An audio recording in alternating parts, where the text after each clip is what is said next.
Oh man, this is the game I've been dying to do it then and now on. But if we're gonna be doing this particular series, we need to do it just right. Now, let's do this. Then and now, Alone in the Dark.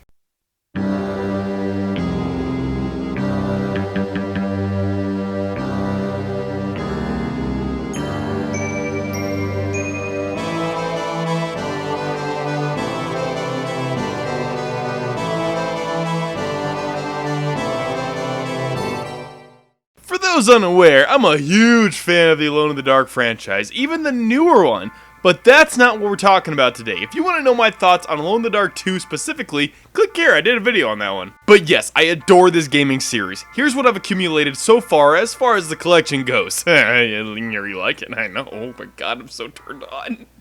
What exactly got me into Alone in the Dark, you ask? What do you mean no one asked? Well, I'm gonna say it anyways. My grandpa played the game and handed it to my pops, and I would watch him play until that fateful day when I was brave enough to conquer the first title on my own. I was hooked, I wanted more, I needed more, the addiction had officially begun, and it's all your fault, Grandpa. Just kidding, I love you.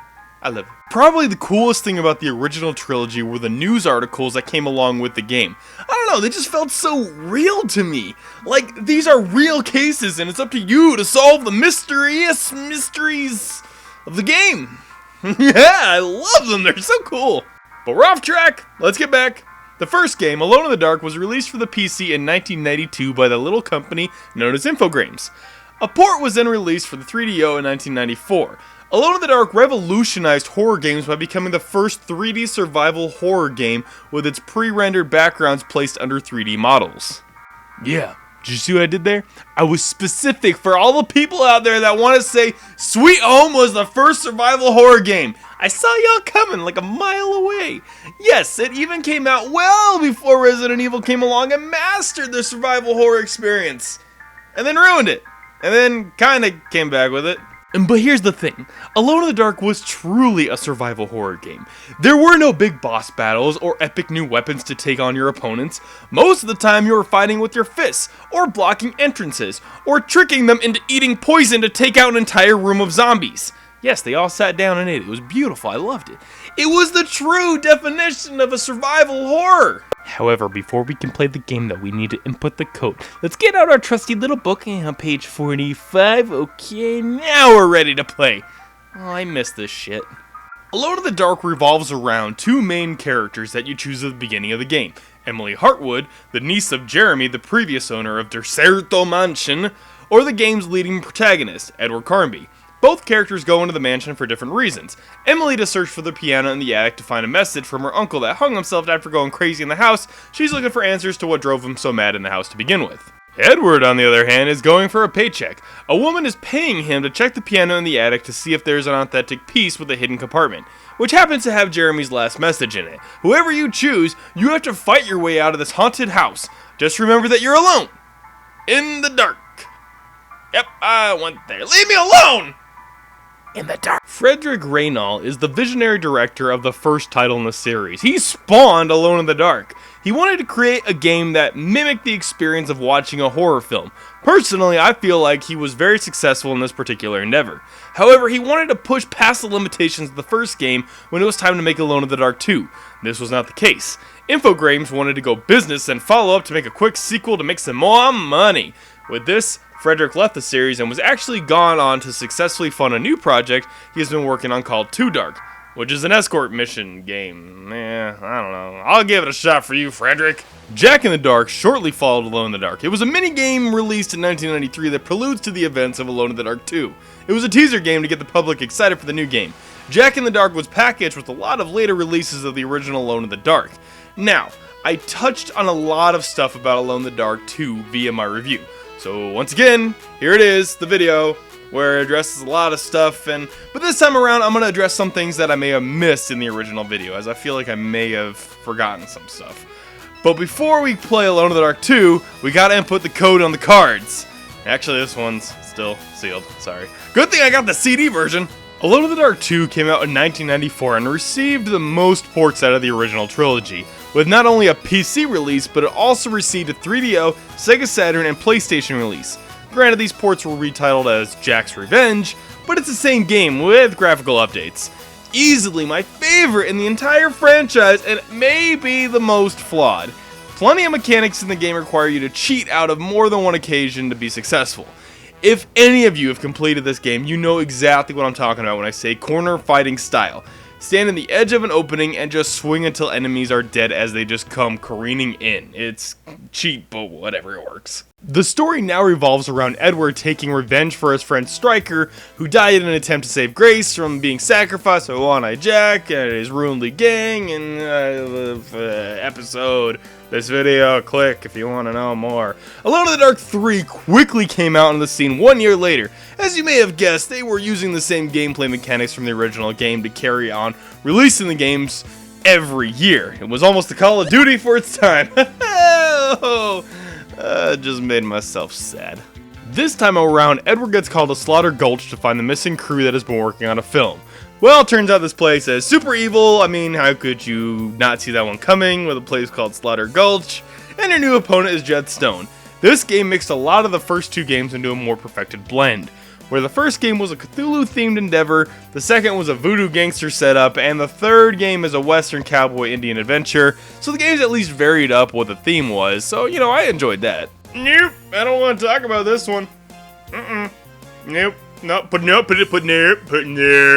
down. I don't want it. This game doesn't need, no, I'm not gonna do it. No, you can't make me! It took 6 years for the new Alone in the Dark to come to light, and it was perfectly titled Alone in the Dark: The New Nightmare. It is considered non-canon to the original trilogy, and even the newest 2008 release. It brings back some elements from the original game, even steals some stuff from the Resident Evil franchise. I personally despise this game. I mean, other than the title, and I hate New Nightmare for admittedly very juvenile reasons. When I was younger, I specifically remember a friend telling me it reminded him a lot of Resident Evil, and I hated the idea of my favorite series using elements from Resident Evil when it was Resident Evil that was inspired by Alone in the Dark.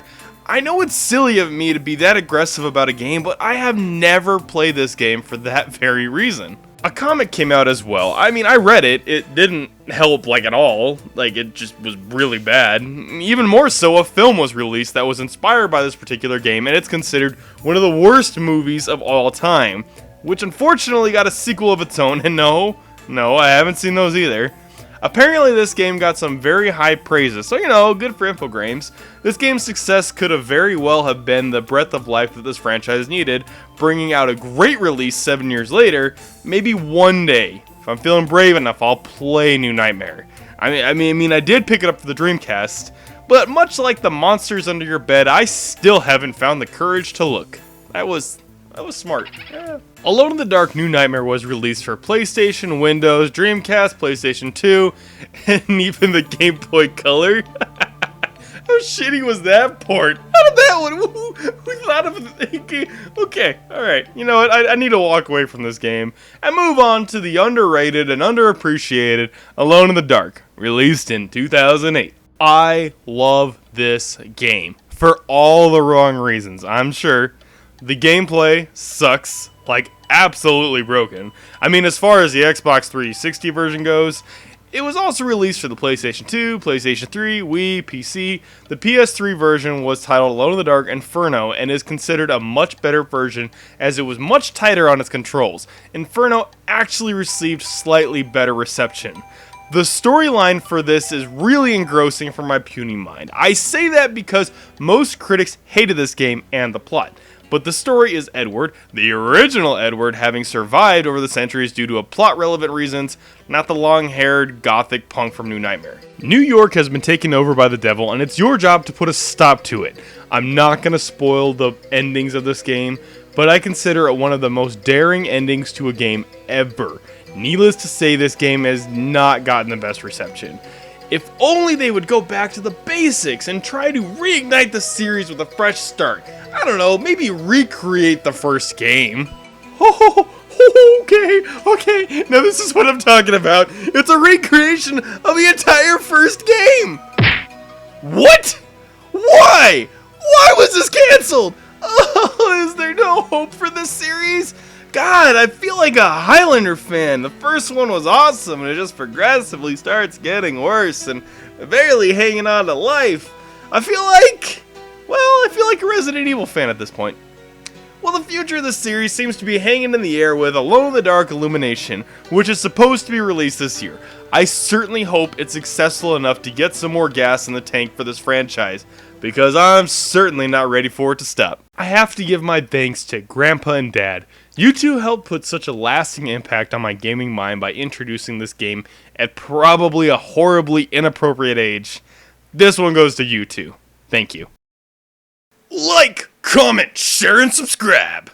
Hey guys, thanks for checking out this very awesome episode of Then and Now. It's been a while since I've done one of these, and I felt like I needed to do one, and what better than Alone in the Dark? I mean, who talks about that anymore? Click here for the other videos I've done.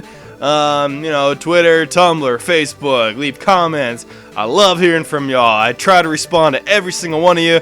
I got like maybe 2 fans in the world, I don't know. I talk to you. You guys are awesome. Hit me up. I love you.